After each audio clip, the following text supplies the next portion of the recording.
Hi everyone, and thank you so much for tuning into my channel. Today I'm sharing how I make the crispiest, juiciest KFC style zinger chicken burger, and that too with minimal ingredients. This delicious fried chicken is made without any eggs or fancy flours. All you need is a handful of your everyday spices and your regular all-purpose flour or maida to make the best homemade zinger burger ever. And it's such a fast recipe, you guys will also see in the video, so let's get started. But before that, please do consider subscribing to my channel and giving this video a big thumbs up. So to start with, I have here about 700 to 750 grams of chicken thighs. I took 7 chicken thighs and I washed it, cleaned it, and I did leave some of the fat around it because it's gonna give it that juiciness. And to that I'm adding about 3.5 tablespoons of vinegar, a teaspoon each of ginger and garlic powder, 1.5 teaspoon of onion powder, 2 teaspoons of paprika powder, 1 teaspoon cayenne pepper, 1/4 teaspoon black pepper powder, 1 teaspoon oregano or Italian seasoning, 1/2 teaspoon of allspice, and 1 to 1.5 teaspoons of salt. Mix it all up, rub it in, and make sure you get all the nooks and crannies of your chicken pieces, and then you want to cover it up and let it sit in the fridge for 1 to 2 days. To me, 2 days is the perfect time. I find it gets more flavorful after 2 nights in the fridge. So that's what I would recommend. So now coming towards the breading, all you need is all-purpose flour. I have tried this with multiple concoctions of different flour, and all-purpose flour alone works the best. And then I have some water, cold tap water, and right before you start breading the chicken pieces, put a wok full of oil to heat on medium heat. And now all you have to do is put your chicken into the flour and then knead it for 1 to 2 minutes. This is very important.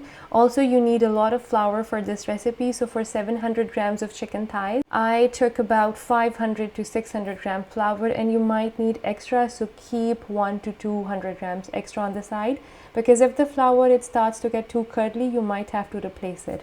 So now the motion that I'm using is kind of like kneading the chicken into the flour. Doing this is extremely crucial because this kneading is what is going to give your end product, your zinger, those iconic flakes that we know the KFC style zinger for. And 1 to 2 minutes is good enough or ideal for the first coat, and you can already see that the flakes are starting to appear. Then shake off the excess, dip it in flour, and then put it back into your flour. And I like to do only 2 pieces at a time, even though I'm using a fairly large bowl, because if you overcrowd this bowl, all the chicken pieces are going to be fighting for space, and what's going to happen is instead of adhering to those flakes, they are going to start falling off the chicken. So please use a bigger bowl and don't do more than 1 to 2 pieces at a time. If you're using an even bigger bowl, you might be able to do 3 or 4, but for the size of bowl that I'm using, 2 is what I recommend.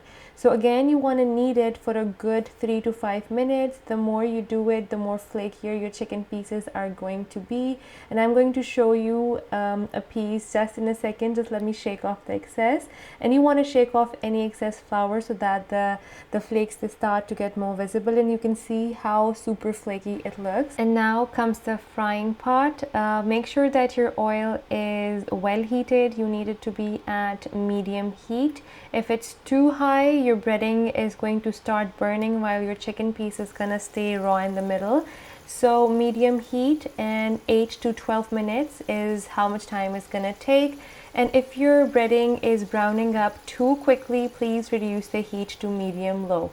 And you don't want to turn this a lot because all those crispy flakes are going to fall right off. So only once in the middle is all you need. Just let it stay, do not touch it. And also, depending on the size of your chicken piece and your wok, do fry only 1 or 2 pieces at a time, because you need a lot of space. If they're crowded in the pan, they are going to start losing their flakes. So once you're done frying the chicken, put it on the wire rack.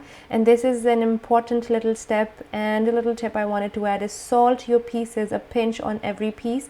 It's going to really enhance the flavor, just like French fries.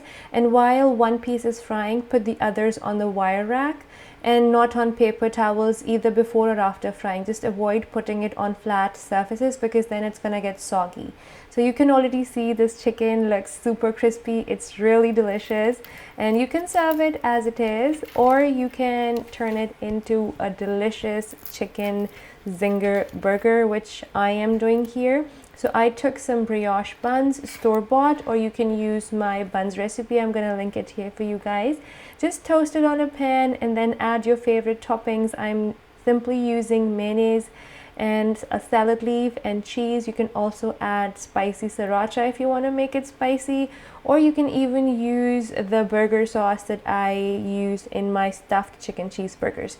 And this is another tip I wanted to add for you guys. If you have any leftover and you have an air fryer, just reheat it at 200 degrees centigrade for 2 minutes and your zinger will be crispy again.